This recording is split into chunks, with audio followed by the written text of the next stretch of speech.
Now in this talk, we look at the problem, can you design an automated shower? Now for the shower problem, we discussed earlier that we want to maintain two things. One is a comfortable temperature, another is a consistent flow. Now how do we do it? Okay, we really do it on a daily basis. So for doing that, so suppose to maintain the temperature, what do? So the temperature is measured. How do we measure the temperature? For our case, on a day-to-day basis, the temperature measurement is done by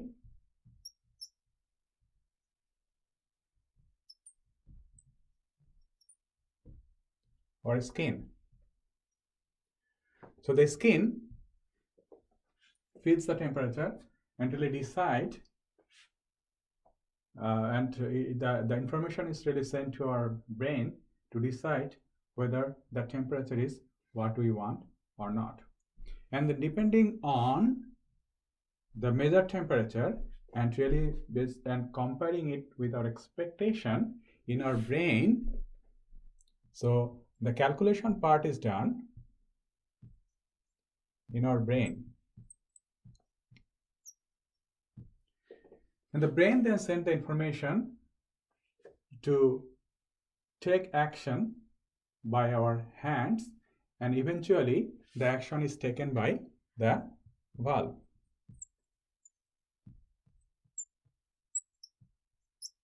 Using our hands.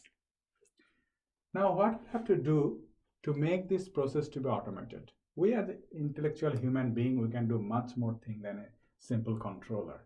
And that's something, a very insignificant job compared to other jobs that our brain does. So if we want to automate this process, what you'll have to do? Again, you'll have to follow these three procedures. You have to have something to measure the temperature, you have to have something to do the calculation, and you have to have something to take action.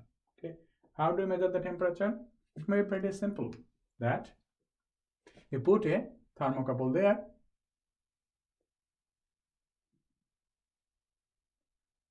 through adding it, the temperature is measured. Now this information needs to be sent to something that can do the calculation.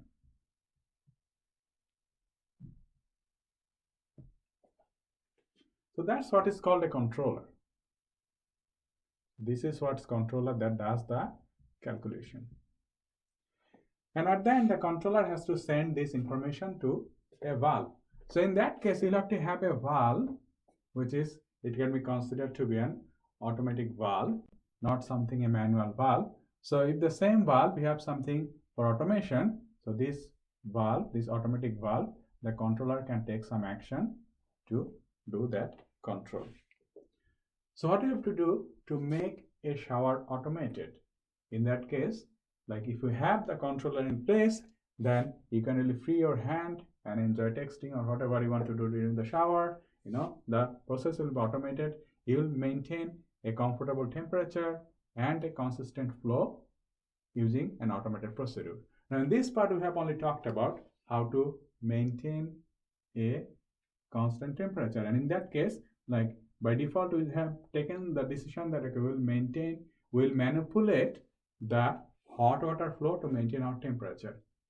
Now what about the flow rate? If we don't get something consistent flow, again our brain takes the action that okay, if the flow is not consistent, does some calculation in the brain and try to do something to maintain the flow. Now you can think about that. For this case, if you want to maintain a flow, you may have something to put here to measure the flow, and that information can be sent to another controller, and that controller can manipulate the cold water to maintain the flow. So that can be our flow controller.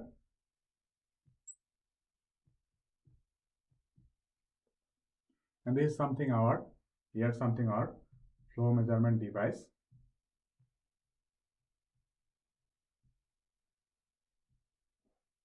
And the same thing with the valve. Now think about this entire problem that really we face on a daily basis. If you want to maintain a nice warm temperature, you're trying to manipulate the hot water flow you may end up getting a flow rate that may not be that consistent or may not be that comfortable. And if you want to maintain a consistent flow, you are manipulating the cold water valve, and that will affect the temperature. And if you have this nicely maintained cold water flow, you may not get a comfortable temperature. Now think about, you have really two objectives here: to maintain a comfortable temperature and to maintain a consistent flow. But you need to think about that, okay, these two may not be able to achieve to the desired degree at the same time. So you need to consider which one is your priority and which one is your less priority. Now these are different optimization aspects of the control problem. We'll discuss in terms of multivariate control, but this is the basic idea that if you want to really automate a certain process, what are the steps that you need to do? And using this example, that you should think about, relate it to your day-to-day life, what is done in the day-to-day life and how to really automate the same process.